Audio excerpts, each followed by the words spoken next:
Okay, so good night, everyone. Tonight I want to talk to you about the strongholds of disposition. And I know, growing up in a West Indian culture, you hear people say sometimes they have such a nasty disposition. You ever heard that? Something like that? And what do you think a disposition is? Anybody want to throw out what you think a disposition is? I mean, you have a nasty disposition. Or they have such a sweet disposition. What is that? An attitude, a character, overall, right? How they present and how they come across. I'm one of 5 sisters, and I didn't grow up with 4 of them. I grew up with my grandmother. But when we get together, we are so different. So very different. And I don't know if it's not growing up with them that's made the difference. But I have 2 children, and they are like night and day. Celine, my younger daughter, is very methodical. She's focused. She's like this. From the time Celine was 3 years old, she had a screwdriver in her hand, and she was taking off the back of a radio that was broken. She was trying to fix things. She fixed our VCR when she was 8 years old because she just had that mindset and that temperament, and she knew what she wanted to do from day one. Darrell, on the other hand, Darrell was, when he was younger, he had loved a cartoon called Darkwing Duck. And I don't know if you guys know Darkwing Duck, but he was a duck that was a superhero, and he wore a cape. And Darrell would run around the house with this cape on, and he would stay upstairs, 13 stairs going up. And I would just hear, boot up! Darrell, with his cape, would jump down the stairs. And he was always moving. He was like a flash. You just saw, always. And he's impulsive to the point that one day Darrell said to me, Mom, I'm going to go to Alberta to live. And I said, okay, just like that. And I didn't take him seriously. And then 2 weeks later, he comes with a duffel bag and a coat, and he's packed a duffel bag. I said, where are you going? He said, I told you I'm going to Alberta. And that was it. He packed up, and he left with a duffel bag, left all his stuff in his closet, and he moved to Alberta. About a month ago, he told me he is backpacking through Sweden. All of a sudden, he decides he wants to go to Sweden. And that's Darrell's temperament. He's fun, and I can't tell you how many pictures I've seen of Darrell. And he's not just smiling like this. He's like the smile, because that's Darrell's temperament. And so tonight we're going to look at how our temperaments and how our dispositions get in the way and influence us in a negative way for what God intended for our lives to be, and how we can mess that up sometimes. So let me look first at a definition of what. Good. Do it up here? Okay.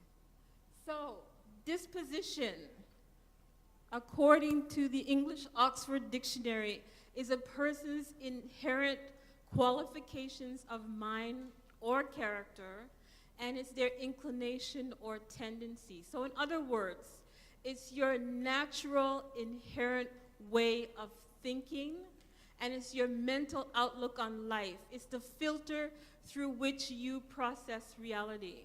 And you have people who influence that, and you influence that by the things that you have done in your life. But after a while, we start looking at things from a certain perspective because of our disposition. And so it's like, where does disposition come from? There is a story in the Bible about Jacob and Esau. And Jacob's father, Isaac, married Rebekah when he was 40 years old, and Rebekah was barren for like 20 years. They couldn't have children. And when Jacob was 60, Rebekah got pregnant, and she was having twins. And the babies were carrying on so much in her womb that she went to inquire of God what was going on. And this is her story. It says, and the Lord granted the prayer of Isaac, and Rebekah his wife conceived twins. But the children struggled together within her, kicking and shoving one another. And she said, "If it is so, that the Lord has heard my prayer, why then is this happening to me, that these kids are in such turmoil?" So she went to ask the Lord, praying for an answer. And the Lord said to her, "The founder of 2 nations are in your womb, and the separation of 2 nations has already begun in your body. The one people shall be stronger than the other, and the elder shall serve the younger." From the time you are born, God has given you a disposition. And you know the story. When there is time for them to be born, Isaac comes out first. But Jacob, what's Jacob doing when Isaac is coming out? He's what? He's holding on to his heel. And his name is Deceiver, because that's what he wanted to do from inside his mother's belly. He wanted to take over. And that's the temperament that Isaac had. And Esau, who was a very careless man, because when you think about a birthright that's given to the firstborn son, the firstborn son gets twice as much as the other children. He gets a whole heap of money. And Esau, because of lack of discipline, because he just wanted something to eat off the spur of the moment because he was so hungry, he sold out his entire birthright for a bowl of lentil soup. Not even thinking. It's like saying your parents have a lot of money, and you are the heir, and you're getting more than your brother or your sister will ever get. And you're going to say, "I don't care. Just give me some rice and peas and some veggie meat, and I'm good. You can have it." That's in essence what Jacob did, because his temperament was, "I don't care much for these kinds of things." And so he gave it up. So God gives you your disposition from birth. But what we're here to talk about tonight is Hippocrates, who is the father of medicine. Back in the 400s BC, Hippocrates, in studying his patients, realized that, hey, I can categorize people's temperaments or dispositions based on characteristics that I'm seeing. And he thought those characteristics were determined by the amount or the quantity of bodily fluids that people had. 4 different types of bodily fluids. So he thought it was either you had too much or too little of these fluids, but one of them was blood, the other one was yellow bile, the other one was black bile, and the 4th one was phlegm.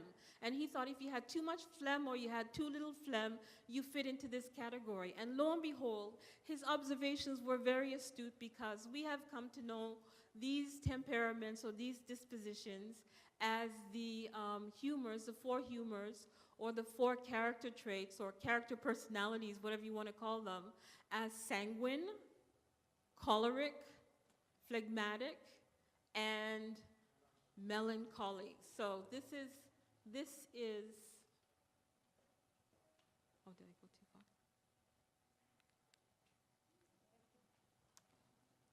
far? Okay. So a choleric. This person looks like they have it all together, right? And let me give you a beware, because I know our tendency is to say, "Yeah, I'm that," okay? Because you think they have it all together. So the choleric, looking at them, they look like they have it together. They're the suit. They work in the office. He looks like he has money. He looks like he knows what he's doing. And so a lot of type A personalities, people who are in charge and in leadership, they seem to have that choleric disposition. Next you have, this is my son. This is Darrell, the sanguine. The sanguine person is just about the fun. Where the party at? That's what they want to know. And they are total people pleasers. People. They love to be around people. They love company. They love action. They love fun. That is the sanguine person. And next you have the phlegmatic. And just like that picture says, this is the attitude of the phlegmatic. They are very laid back. Nothing bothers them. They take it easy. Oh, don't worry about it. It's going to be okay. That is the attitude of the phlegmatic. And lastly, we have the melancholy. So these are the pensive, thinkers, analytic. These are the artists. These are the people who are the planners, and these are people with emotions and feeling, and they let it come out in everything that they do. So let me give you a breakdown of the characteristics further in terms of an explanation. So we're going to look at the main focus, what their need is, and what authority governs their behavior. So when it comes to the phlegmatics, their main focus is to drive. They need to know what's out there. They need to lead. They need to go after it. These are the explorers. These are the Christopher Columbuses who are out there. These are the ones who are planning to go to the moon and actually get to the moon. And their need is to win by any means necessary. I have to come out on top. And the authority that governs their behavior and governs their lifestyle is that because I'm in charge and I'm the ruler, whatever the ruler says goes. So the ruler rules when it comes to a caloric disposition. When you are looking at a sanguine disposition, they are the expressive ones. They're the ones who are talking all the time. They always have an opinion. They have something to say. They want to say something, and they're the fun people. And these are the people who, when it comes to making a decision, they want to go, what does everybody else want to do? What do you guys want to do? You want to do this? You want to do this? The majority rules. That's their governing authority. Whatever the majority says, this is what we are going to do. The phlegmatic, on the other hand, these are the nice people, okay? So they want to play it safe. They want peace in the situation. Don't ruffle any feathers. Just be nice and be likable. And their governing authority says, order rules. So everything is in the right place. Nothing is out of place. The car is meticulously clean as if it just came off the showroom.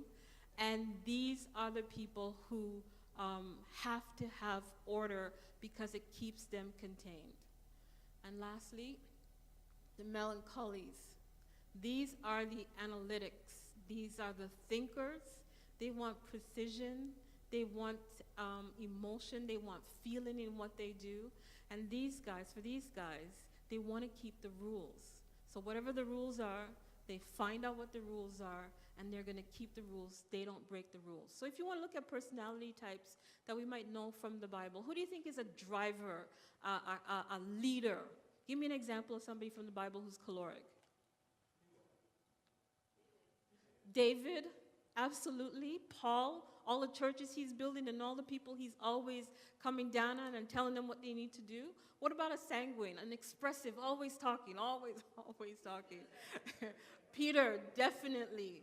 Phlegmatic, an amiable, a person who likes peace, a person who likes to keep it safe. Who's that?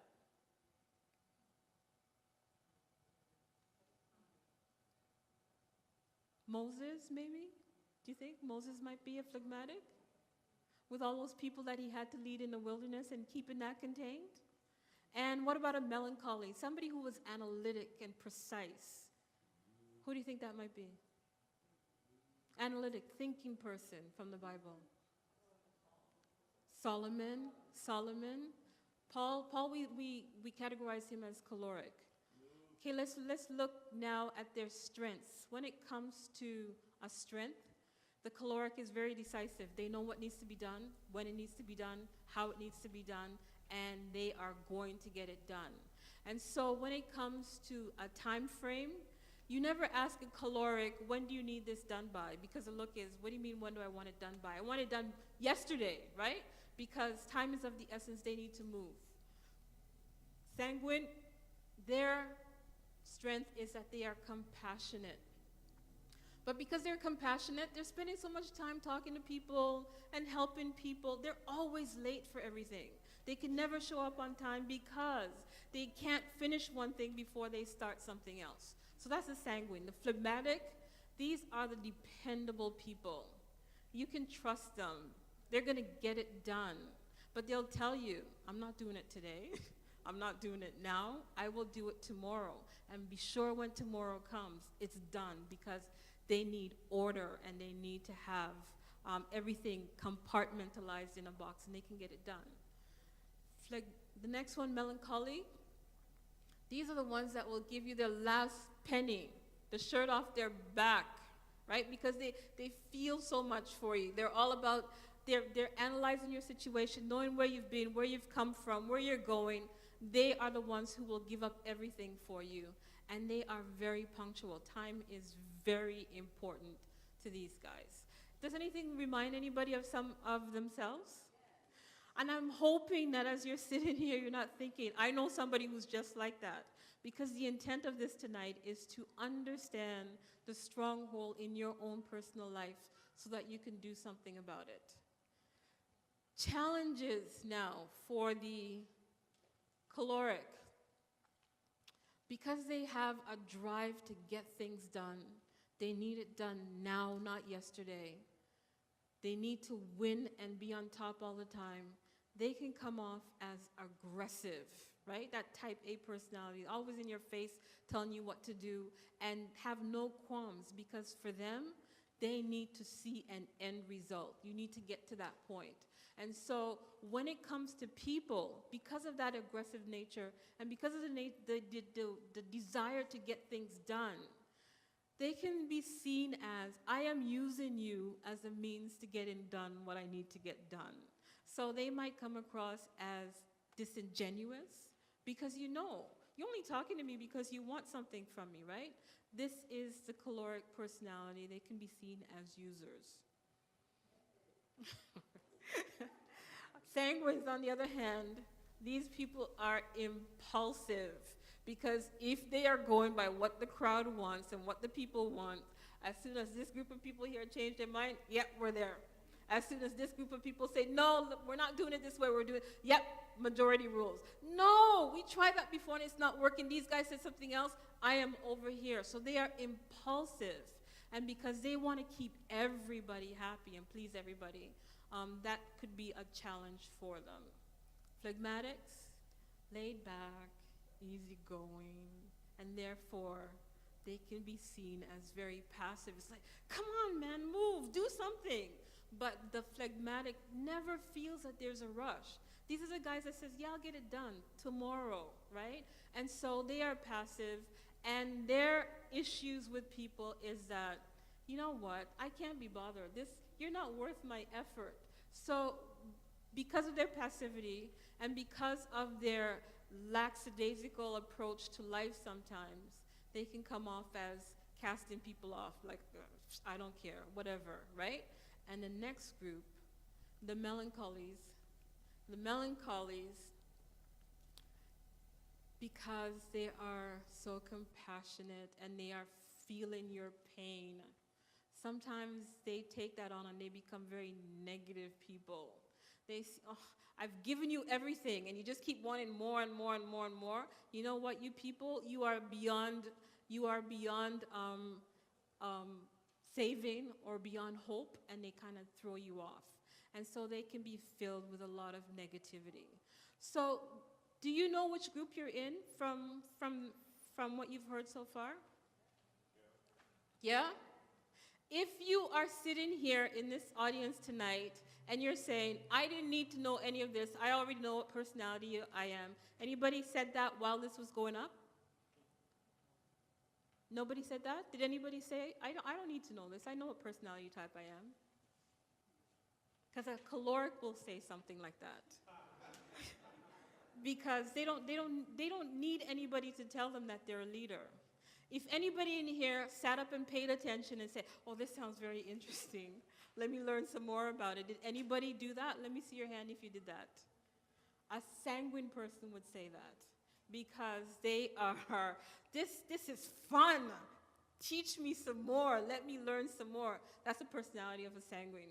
A melancholy person, a phlegmatic person who's very passive would say something to the effect, I've heard a personality test before. I've done Myers-Briggs. I've done this one. I need to go back and research this some more and check it out for myself so that I can see if I fit into this category. Did anybody say that? They say, yeah, give me the material and I'll go read it over and find out where I fit in. you're more phlegmatic.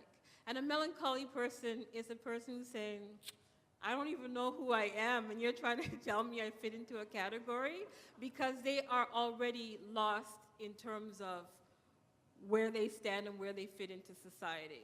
So let me tell you, this is why you will have 4 people looking at the same situation, and they will give you a different report of the very same situation. And so let me show you what that means. So here's a fire, right? And it's blazing. A caloric person would look at this and they would say, quick, get the buckets. We got to do something. We got to save as much as we can. They can't wait for the fire truck to come. So they are already moving to get things done. That is a caloric personality. Take charge, lead, get things done right now. The phlegmatic person would say, we don't have the expertise in this. Let's wait for the fire department to show up. They know what they're going to do. Let's just leave that alone.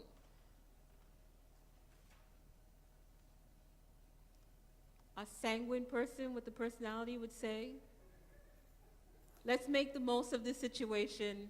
Let's get some marshmallows out and see what happens.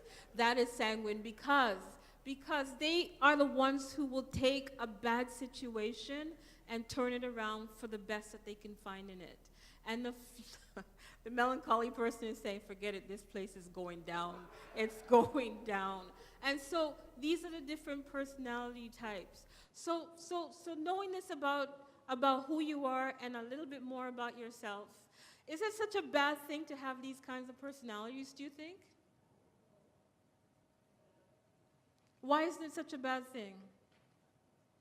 Why isn't it bad to have these personality types? Does anybody feel proud to say, I'm a melancholy? I'm melancholic?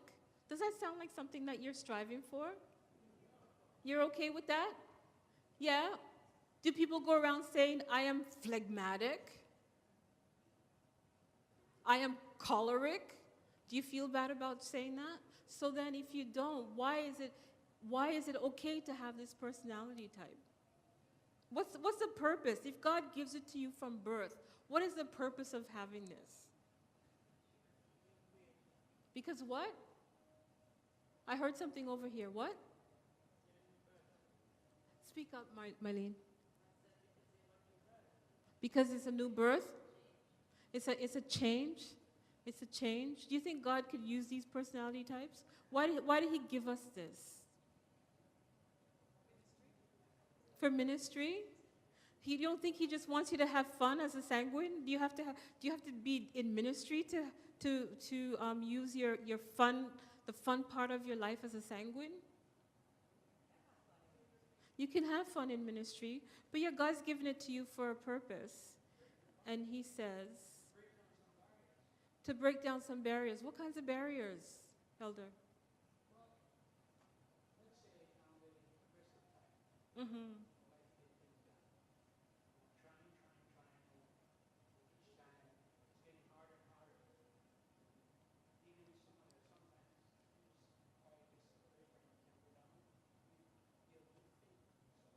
Right. Right. Right. And sometimes he's given you for a purpose, because every one of these put together builds up his kingdom, right? Everybody in every flower in a garden, how boring it would be if every flower was a rose. Everywhere you looked, it was a rose. Everywhere you looked, and they didn't even have any colors. They were just pink roses every single place. As beautiful as they are, there's no purpose. But when you get some baby's breath in there, you get some dark leaves in there, some green, you put some carnations in there, you might put some tulips in there. Look at how beautiful the bouquet becomes. And this is what God wants for your life. But he says you run the risk when you think that your personality type or your disposition is better than his disposition, is better than her disposition. Because the leaders tend to think, because I'm the leader, and leaders rule Whatever we say goes. And the melancholy or the phlegmatic, who are more easygoing and think about things too much and analyze everything too much, they might think it's my way is better than your way, it's my way or the highway, and they would tend to compare themselves. And we do that all the time with each other. We compare ourselves thinking that I'm better than you. It's not even that you're better than me. I'm better than you because at least I don't fly off the handle like you do as a caloric. And at least I'm methodical in what I do as a melancholy. And at least I don't get all anxious about everything. I keep my cool like a phlegmatic. But you run the risk of strongholds, and it says, here are some strongholds that these personality or disposition types have. For caloric, their stronghold is, I need to be successful. No matter what, I have to win, right? And so my argument is, we start off in the beginning with the text. For the weapons of our warfare are not carnal, but spiritual, to the tearing down of strongholds and every lofty argument that lifts itself above, right? And so the argument is that they are telling themselves, that we are telling ourselves is, I have to win because my stronghold is I need to be successful. And I have the lofty opinion that I am so effective in what I do that you need me. And this is what's going to make me successful. You can see, look at the results I bring. I'm the closer. Everything happens. It comes together when my hand is involved in it. And when you think that it's all about you, all the time, it's you, and what you give, that's a problem. And so the lofty opinion that they have to be aware of is thinking, I'm more effective than anybody else. For the sanguine, the stronghold is, I need to be popular. I need to be popular because when I am popular, people will see that I make a difference. I make an impact, and I have to make an impact. And so the more people that I have around me shows that I have influence, and that is my lofty opinion, that I am so influential because look, I'm friends with this one, and I know this one, and I know this one, and I always have people around me because I need to be popular. And you can see how that can be a problem, right? Because everything that you're doing is all about the popularity game. The phlegmatic, I need to be consistent. I need to draw a line that says, this is a box. Do not come out of this box. There's nothing outside of the box. Do it the same all the time. If you keep doing it the same, you're going to get the same results. And if the results worked the last time, why change it up? So they need to be consistent all the time. And for that, I have to make peace or I have to be safe. And if I keep it consistent, it'll always be safe because it will never go off the rail. And the lofty opinion that they have is that I am so measured. Have you ever seen anybody so cool and calm and collected as me? Nothing phases me, right? And so that is their opinion. I cannot appear as if I am being phased because I need to be consistent and I need to be safe and I need to keep things at peace. And the melancholy personality says, I need to be right. I don't care what anybody else says. My opinion has to be the right opinion because after all, I'm analytic. I've studied this to the nth degree. I know everything about it, and therefore, because I have researched it, I have to be right, and I have to be true to myself because I know I have done my due diligence, I have done my homework, and if I go with this path, it's because it's the right path to go with, and I have to be right. And my lofty opinion is that, look at me, I'm so honorable. I always do the right thing. I always do the right thing because I always know what is the right thing to do because I have always studied the right thing. And so,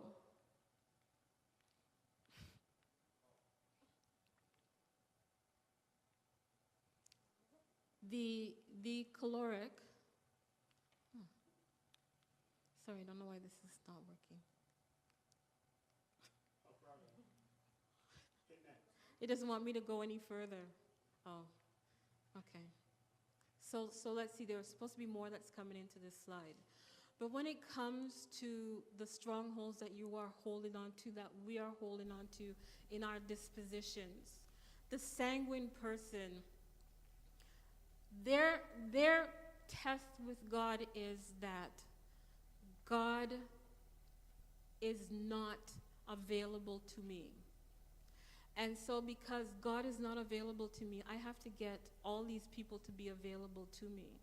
And because I need to have people around me all the time, I start to do foolish things. Because if I'm changing with the wind, today it's this one, it's that one, it's that one, my opinions are going to be foolish.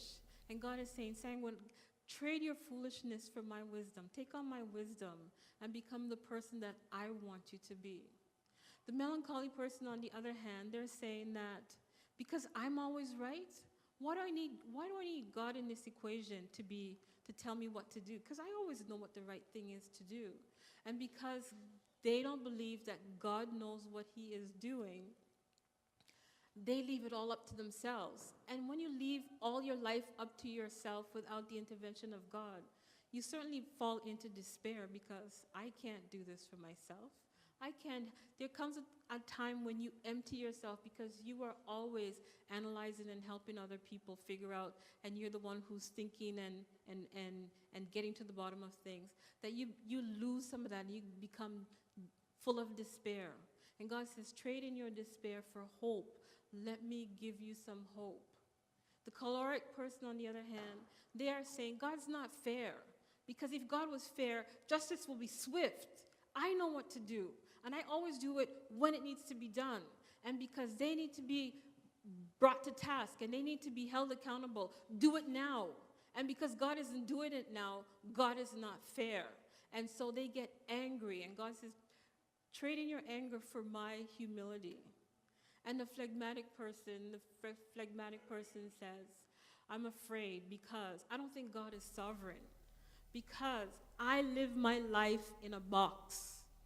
I would like to come out of this box. I would like to try something new, but I'm afraid. I don't know what's out there. And I don't even know if God knows what's out there. And because I don't know what's out there, and if God doesn't know what's out there, I'm afraid to leave this box. And God says, trade your fear in and trust me. Hold on to me, and I will direct you, and I will guide you. And so, as we were saying, God gives us these personality types or these disposition types, not so that we can lord it over somebody else, or we can be better than somebody else, or we can think that we are better than somebody else. But he says in Corinthians 12:21, the eye cannot say to the Lord, I don't need you. And the head cannot say to the feet, I don't need you. On the contrary, those parts of the body that seem to be weaker are indispensable. And the parts that we think are less honorable, we treat with special honor. And the parts that are unpresentable are treated with special modesty, while our presentable parts need no special treatment. But God has put the body together. He's the one that gave you this disposition in the first place. And he doesn't want you to change your disposition. You don't have to change your disposition, but he says, bring it under control. He is the one that put your body together, giving greater honor to the parts that lacked it, so that there should be no division in the body, but its parts should have equal concern for each other. And if one part suffers, every part suffers with it. And if one part is honored, every part rejoices with it. This is what God gives us our dispositions for. And he says, people, work together, because we have so much more impact and effect when we are working together than when we are working apart. And so don't go home and change and say, I wish I were choleric because I'm melancholy. And don't go home and change and say, I wish I were sanguine because I'm phlegmatic. Be what God intended you to be and use it to bring glory and honor to him, and have some fun in the process. And lastly, I just want to leave you with this. Psalm 139 says, I am fearfully and wonderfully made.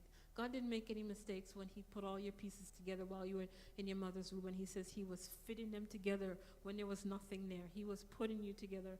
And he says, appreciate that you are fearfully and wonderfully made. So as you go about your week this week, don't compare yourself with anybody.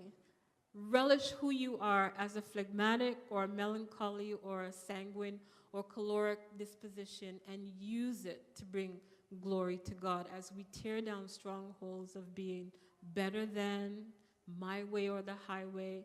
You are not as valuable as I am. We are all valuable in God's sight.